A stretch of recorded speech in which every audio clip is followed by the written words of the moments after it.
안녕하세요. 마을공화국 TV 세상만사 CCBB 함께 하고 있는 직접행동 영등포당 대표 이용입니다. 반갑습니다. 네. 지난 방송 나가고 잘 지내셨죠? 예, 이번에 동시지방선거 이후에 많이 힘들어하는 분 많이 계시는데요. 오늘 그 얘기도 이후에 좀 다뤄볼까 합니다. 네. 함께 해주고 계시는 분이 옆에 계시죠? 양원관 선생님. 예, 안녕하십니까. 안녕하세요. 이렇게 해야죠. 예. 본인 소개 짧게. 뭐 저는 알지만. 직접민주주의 마을공화국 전국민의 양원관입니다. 네. 반갑습니다. 오늘 뒤에는 선거 얘기를 하겠지만 투표 결과에 대한 얘기를 하겠지만 이번에 그 바이든 대통령이 방한하지 않았습니까? 예. 네, 그 얘기를 조금 하고 그 얘기를 좀 해보면 어떨까 싶어요. 예. 왜 방한했대요?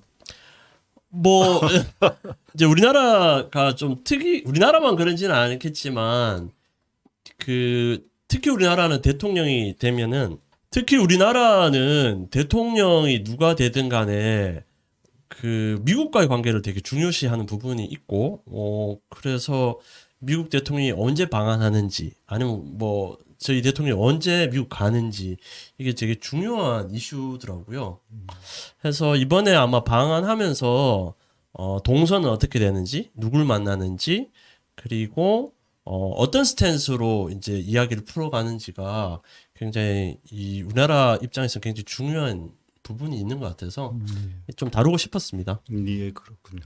맨 먼저 방한하자마자 어디 갔는지 아십니까? 일단 제가 알기로는 삼성에. 평택공장. 예. 네, 왜 간지는 아세요?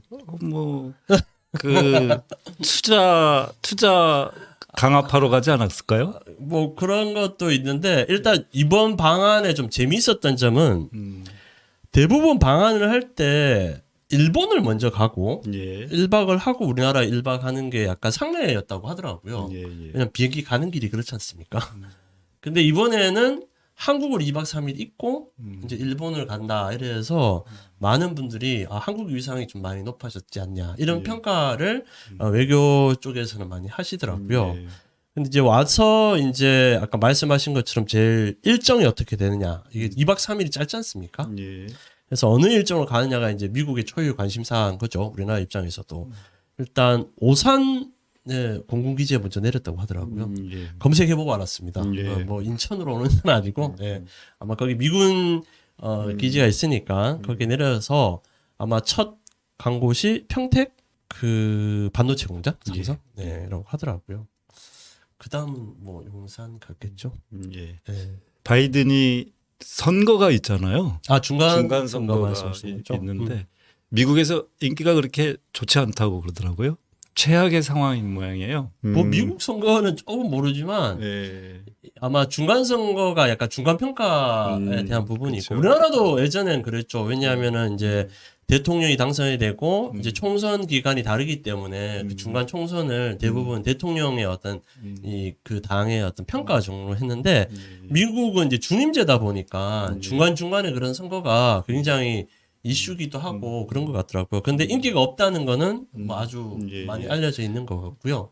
그걸 회복하려면 경제잖아요. 네. 정치는 경제적 베이스 안에 있는 거지 않겠어요? 그래서 아마도 미국의 투자 위치가 굉장히 시급한 상황인 것 같고 그거를 이건 가장 잘 먹힐 수 있는 곳이 한국이다 이렇게 얘기를 한 거죠, 뭐. 그래서, 그렇게 보시는 거죠. 그래서 시작과 끝을 기업을 만난 거죠, 뭐 삼성, 현대 뭐 이렇게. 네네. 그리고 중간에 이제 그 윤석열 대통령을 만나서 또 이제 해야 될 게 한 가지가 더 있었던 것 같아요. 뭐죠? 그게 이제 중국이라고 하는 중국과의 중국을 어떻게 하면 견제하고 가능한 한 중국으로부터 이게 이제 봉쇄하려는 그런 좀 프레임 전략이 있는 것 같아요. 그래서 그 두 가지가 이번에 온 것의 목적이 아닐까 이렇게 생각해 봅니다.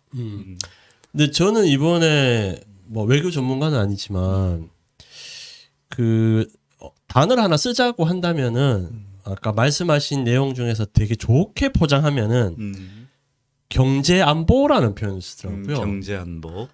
이게 이제 외교가에서는 이 단어가 뭐 잘 쓰였지만 실제적으로 뭐 이 뭐라고 해야죠? 미국의 어떤 대외 이제 뭐 어떤 안보 협상이라 이런 거 있을 때 뭐 전쟁에 참여한다든지 아니면 주둔군을 어떻게 움직이든지 이런 거에서 겉으로는 되게 뭐 민주주의를 뭐 이렇게 옹호하고 뭐 이렇게 얘기를 하지만 실제 뒤편에는 경제적인 이유가 다 있었다라는 내용이 있었거든요. 근데 그거를 드러내놓고 경제적인 이유가 있으니 이렇게 돕는다 이렇게 얘기 안 했었어요. 예, 예. 근데 이제는 바이든 정부부터는 트럼프부터 좀 시작됐다고 하지만 아예 경제 안보라는 말 자체가 약간 외교의 기본적인 프레임이 됐다. 예, 예. 이번을 그 공식화하는 어떤 거 아닌가라는 생각이 들고 아까 말씀하신 것처럼 그 뒤에 항상 따라오는 게 안보는 됐고 비즈니스. 예, 예. 예. 말은 앞에는 경제 안보지만 뒤에는 비즈니스. 그리고 그걸 통한 아까 말씀하신 내부적으로는 선거에 도움이 되는. 예. 그래서 뭐 전부 다 자기 정치와 자기 어떤 권력을 위한 외교를 다 이렇게 엿바꿔먹으면서 시리하면 되나요? 예. 근데 조금 더 경제 안보 문제를 조금 더 나가면 그 기술 안보라고 또 얘기를 해요. 네, 그 말이 그 말. 네. 그러니까 이제 조금 더 첨예하게 경제 중에서도 기술 문제 그 중에서 조금 더 들어가면 이제 반도체 전쟁이다라고 얘기를 해요. 그래서 기술적 측면에서의 네트워크를 어떻게 만들고 그리고 기술 공급망을 어떻게 만드느냐라고 하는 측면에서 그동안의 프레임에서 새로운 프레임을 짜고 있는 것이죠. 그런 측면에서 이제 미국이 반도체라고 하면 삼성 이렇게 되는 거고요. 그런 측면에서 이번에 그 인도 태평양 경제 프레임워크 IPF 말씀. 예. 그것도 그런 IPF. 선상에 있는 거죠. 그러니까 기술적 측면에서의 프레임을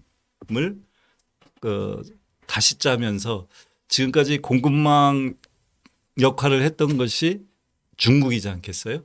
네. 그 중국의 공급망 프레임을 전환시켜내려고 하는 미국의 전략적 의도가 있는 거죠. 네. 그런 측면에서 한국으로 가장 먼저 올 수 있었던 거는 그러한 아주 의도가 있는 거죠. 아주 첨예한 의도가 있는 거죠. 반도체 기술 그리고 공급망 프레임의 전환. 근데 그러면은 일본은 안 간 이유가 일본은 그게 재미가 없다는 건가요? 거기에 앞에 네네. 천병 역할을 한국이 해달라 이런 거예요. 그러니까 공급 프레임 전략을 바꾸는 데 있어서 우린 하겠다. 한국이 해줘야 된다. 그리고 한국은 하겠다 해서 온 거거든요. 그렇죠. 안 하겠다 하면 안 왔을 거 아니야. 그렇죠. 한국이 그 천병 역할을 해달라. 라고 하는 것이고 그것을 안 하면 안 된다. 이게 이제 우리 해석에서는 굉장히 위험한 지금 요구를 받은 거예요. 왜냐하면 지금 공급망 프레임을 전환하는 데 있어서 세계 상황에서 이 중국을 빼놓고는 불가능한 얘기거든요. 그런데 이 중국을 견제하면서 이 프레임 공급망 프레임 전략을 전환시켜 나가는 데 있어서 첨단 역할을 한국이 해달라라고 하는 것을 의미하거든요. 아니 그래서 저는 무슨 뜻인지는 알겠는데요. 이게 서로 주고받는 게 있어야 되지 않습니까? 그래서 이제 미국이 요구했고 예. 우리는 했는데 그럼 우리는 미국에서 뭘 받죠? 이 보수들에서 받아야 되는 게 가장 기본이 네. 뭐냐면 안보입니다. 안보. 한미 동맹에 기초해서 한미 동맹에 기초해서 한미 동맹의 굳건한 힘을 가지고 우리는 우리의 제반의 안보 및 경제 및 우리의 삶을 만들어 나가겠다라고 하는 게 보수 진영의 아주 기본 뭐라 그럴까 요구이고 바탕입니다. 이 바탕이 흔들렸다고 보는 거죠. 문재인 정부를 통해서. 근데 이것을 극복하면서 자기의 이제 보수 진영의 보수들의 안정성, 보수들이 뭐라 그럴까 흔들렸던 바닥을 안정화시켜내는 굉장히 중요한 의미가 있죠. 그래서 보수도 좀 비즈니스를 해야 되겠네요. 그러면. 그러니까 보수는 내가 아까 말씀하신 그 프레임으로 의하면은 보수는 미국이 떠나면 어떡하지? 미국이 우리를 지켜주면 어떡하지? 그걸 어떻게 잡기 위해서는 우리가 이제 미국 대통령이 원하든 미국이 국익이 원하는 걸 우리 해줘야 돼. 예. 이 얘기라는 거죠. 예, 그렇습니다. 근데 그러고 보면 보수가 너무 예. 주판을 잘 못 놓는 거 아닙니까? 보수의 기본은 네. 미국을 상정하지 않고는 우리의 이 뭐라 그럴까 뭐 삶이라고 할까 자기의 정체성이라고 할까 그 안보를 비롯해서 경제를 비롯해서 뭐 생각에 이르기까지 문화에 이르기까지 그 미국과의 친미적 이렇게 뭐라 그럴까 DNA로 뭉쳐져 있다고 봐야 돼요. 그래서 그 보수들은 미국이 없으면 자기의 삶이 흔들려 버린다 이렇게 생각하는 그 정서와 문화가 있습니다. 글쎄요, 제가 그냥 아까 말씀하신 그런 문화와 정서를 갖고 있는 대표적인 분을 좀 만나고 싶은 생각은 좀 있습니다. 예. 왜냐하면은 이 논란은 아니지만 이 한국 보수의 여러 가지 심층적인 분석이 있어서 요거는 되게 기본적인 건데 저는 좀 변화가 좀 있다고 생각하거든요. 예. 뭐 물론 젊은 분들 중에서 보수를 지지하거나 뭐 이런 분도 있겠지만 뭐 이게 외교적인 어떤 이런 부분에 있어서의 어떤 보수주의의 어떤 방향이라든가 이런 내용에 대해서 좀 더 전략적인 좀 판단을 하는 분을 좀 만나보고 싶다. 뭐 이런 생각은 좀 있습니다. 예. 네. 만약에 말씀하신 그 보수가 그 정세에 여전히 있다면은 한국은 굉장히 이런 방법도 있죠. 아예 그냥 미국의 52배 두 번째 주가 되면 되지 않나. 뭐 이런 생각도 들어요. 그러니까 사이판도 가깝겠다. 어쨌거나 지금의 한미 정상회담에서 크게는 하나는 이제 뭐 경제 안보, 그다음에 기술 안보, 그다음에 그것에 근거한 공급망 프레임을 바꾸는 문제와 관련한 쟁점이 있는데 이것은 이제 경제적인 측면에서만 보면 뭐 그렇게 그렇게 문제가 될 거냐라고 하는 측면인데 안보적 측면에서 또 결합시켜서 보면 이건 상당히 중요한 접근을 해야 되는데 현재 지금 요구하는 게 중국에 대한 견제거든요. 전반적인 얘기가.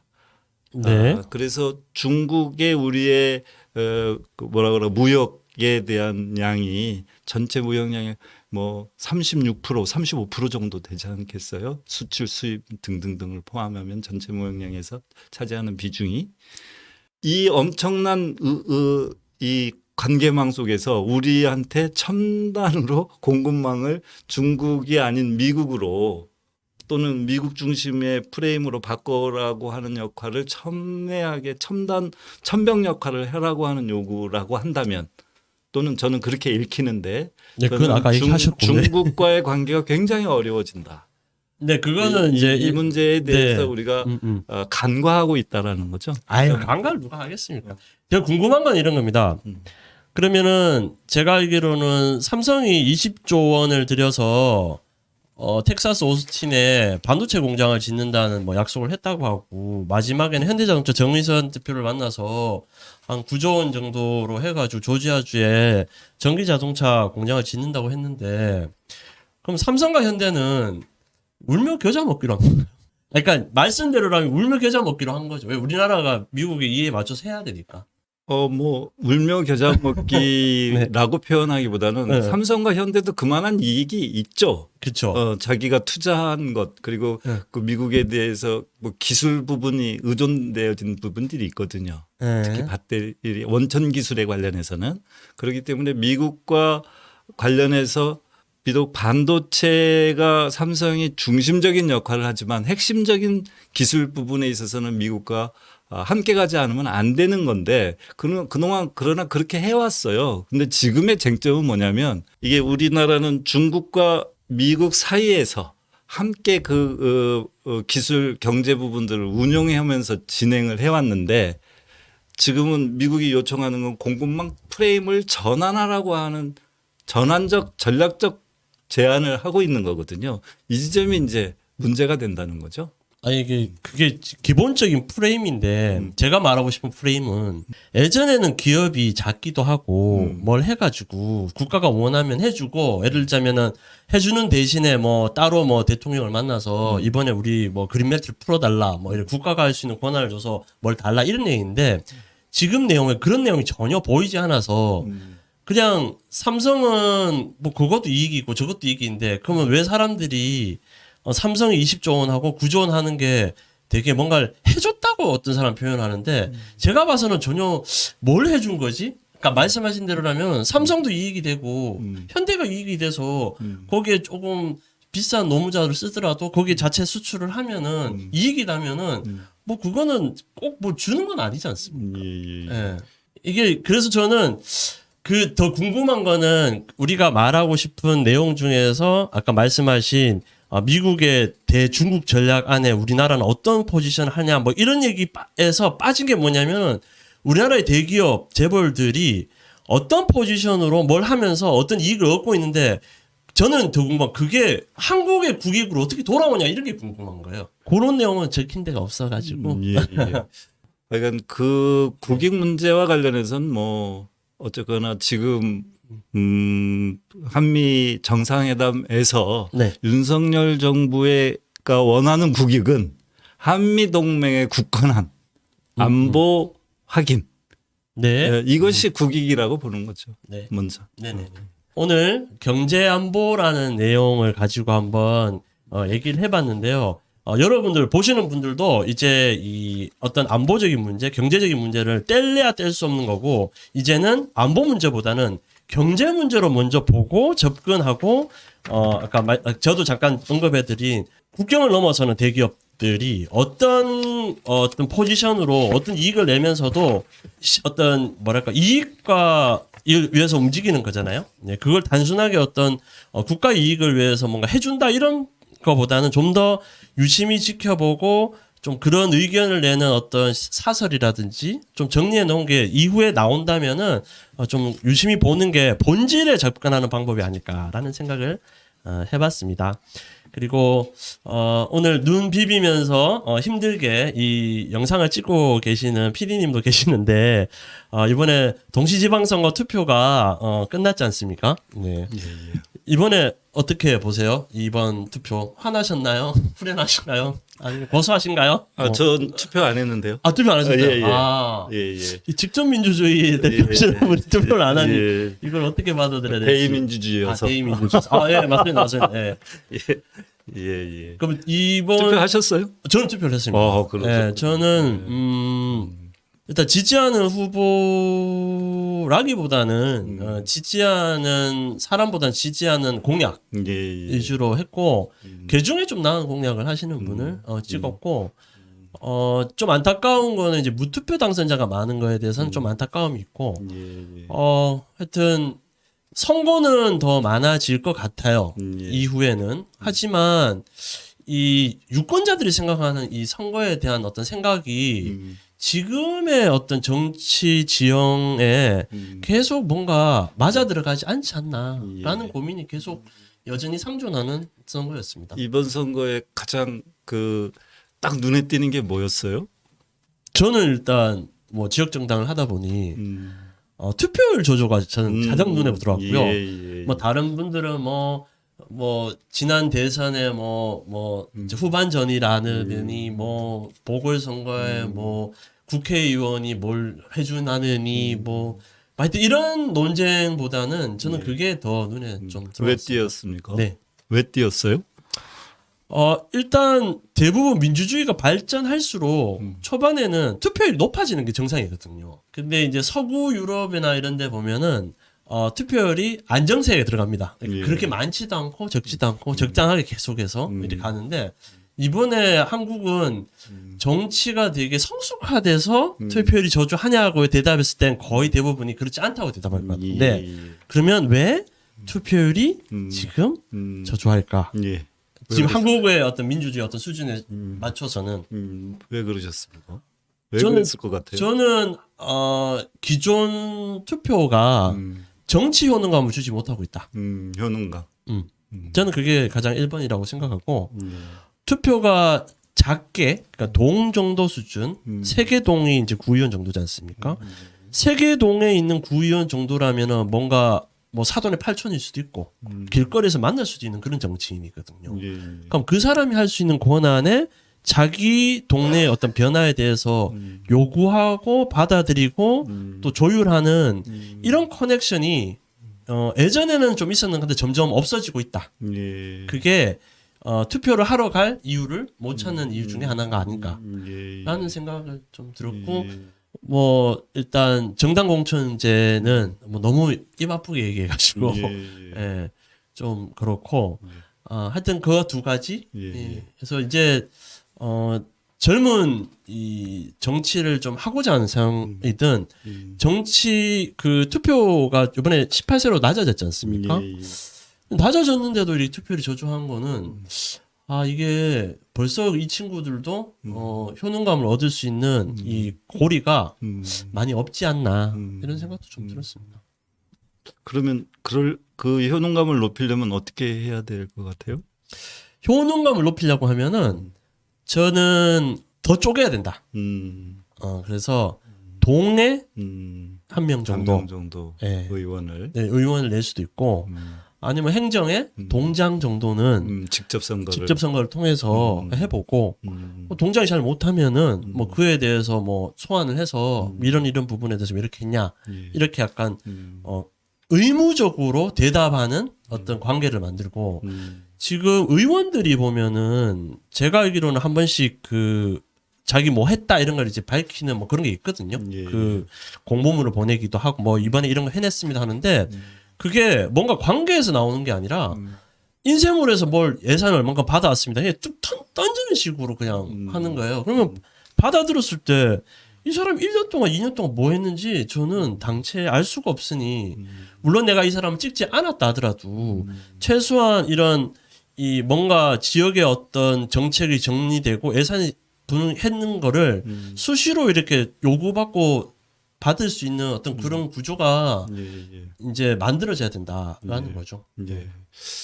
그러니까 바탕에 대한 얘기로서는 훌륭한 지적이시고요.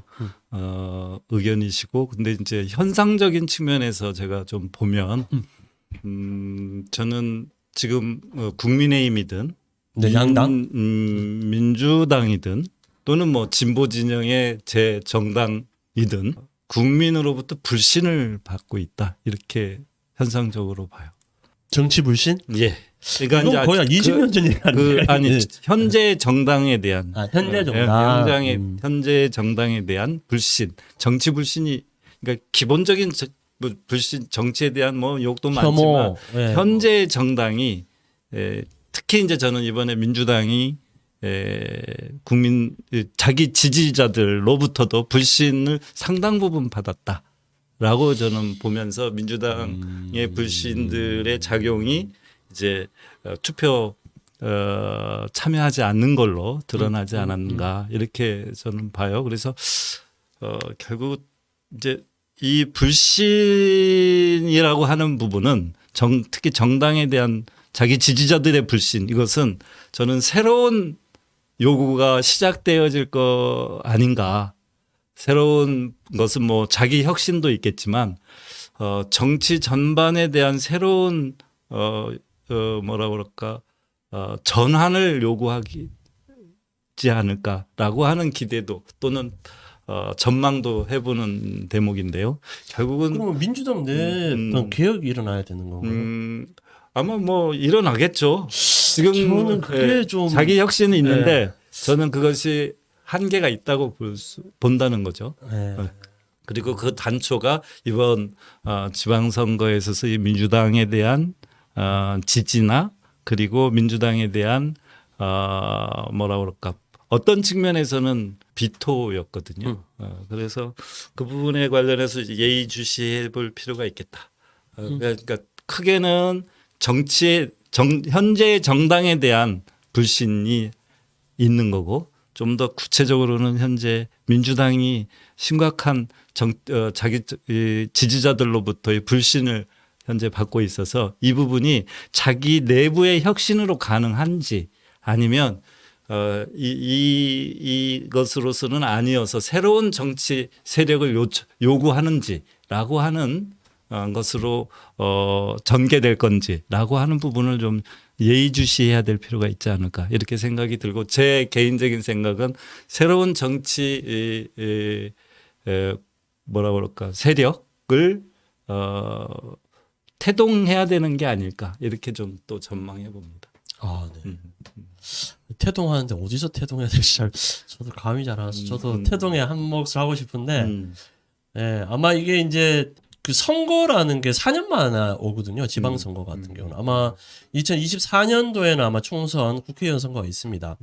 그래서 아마 그 국회의원 선거 때는 또 다른 지형이 벌어지고 또 다를 것 같은데 저는 좀 정치에 관심을 가지면서 쭉 봐왔는데 너무 익숙한 거예요. 이게 그러니까 탄핵 때는 좀 놀랐었습니다. 솔직히 저는 탄핵될 줄 몰랐거든요. 그렇게 많은 분들이 거기 이제 광화문에 나가서 하는 모습을 보면서 약간 이건 좀 익숙한 모습은 아닌데 했거든요. 그걸 통해서 기존의 대통령이 탄핵을 당하고 그리고 그 당이 거의 괴멸하다시피 한 모습을 보면서 이제 새로운 패러다임이 생길 수도 있겠구나. 내가 지금 이때까지 그 전에도 익숙했죠.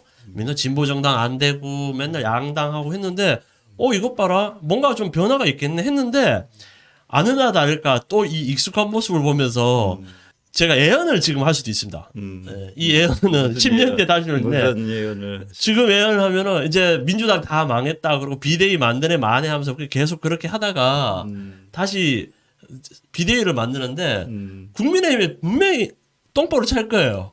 지금 검사들끼리 뭐든 분명히 똥볼을 찰 겁니다. 그러면은 이번 다가오는 총선에 그 똥볼에 대한 또 국민의 어떤 심판 이래가지고 민주당 내에 또 새로운 젊은 분들이 막 국회의원이 될 거야. 그러면 또 이번엔 이제 대통령을 어떻게든 이를 좀 혼내야 된다, 감시해야 된다 이러면서 어느 사안이 있을 때마다 또 정치 혐오와 불신과 또 서로 덜 똥볼을 차려고 노력하는 모습으로 계속 점철될 거다. 예. 이게 이제 저의 조그만한 예언이고요. 그냥 또 한 번 더 예언을 하자면은 그렇게 많은 분들이 이제는 광화문에 만날 일은 없을 거다. 단언합니다. 네. 예언을 예언이 제발 틀리길. 아무튼 저는 이번 지방선거를 보면서 물론 대선의 연장선상도 있었고요.